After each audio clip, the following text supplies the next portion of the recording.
to the project, so we were looking for people that the kids connected with. Luke had just written an essay comparing the Jedi Code with the principles of the Dalai Lama. And we were really fortunate to be able to sit down with George Lucas.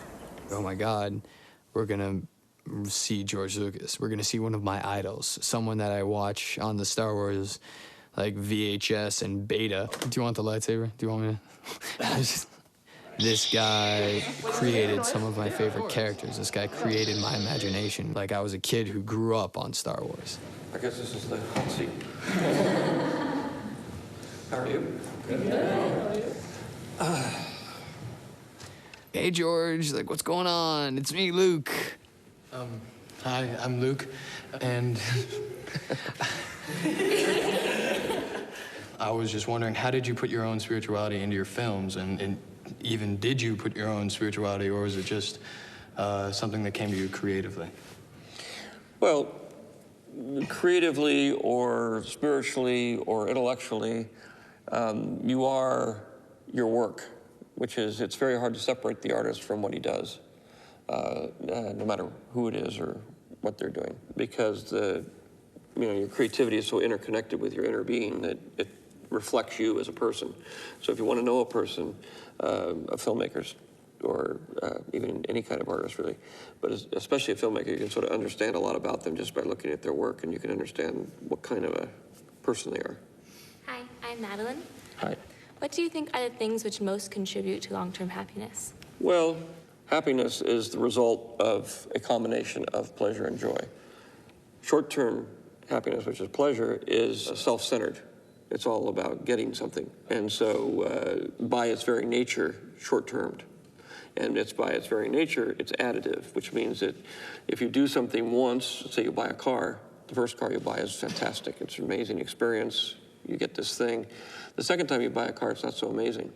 So you have to buy a bigger, fancier car in order to get the same experience as when you bought your first car.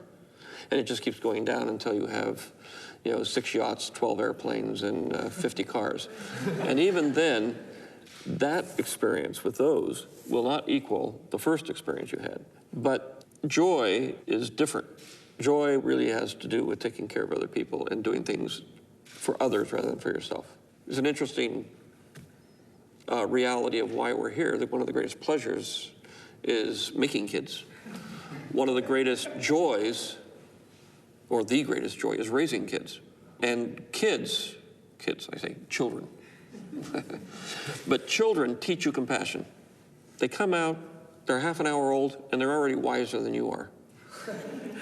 And what they know how to teach you is how to have unconditional love, how to be completely absorbed with another human being and devoted to that human being. And the joy you get from that. And if you say, gee, if I treated everybody the way I treat my little 6-week-old baby, then I would have a lot of joy. And you don't have to have babies to do it. But, that's the hard way. The easy way is to have kids. Because you don't have a choice. You have to love them because they're very cute. Until they turn into teenagers, and then this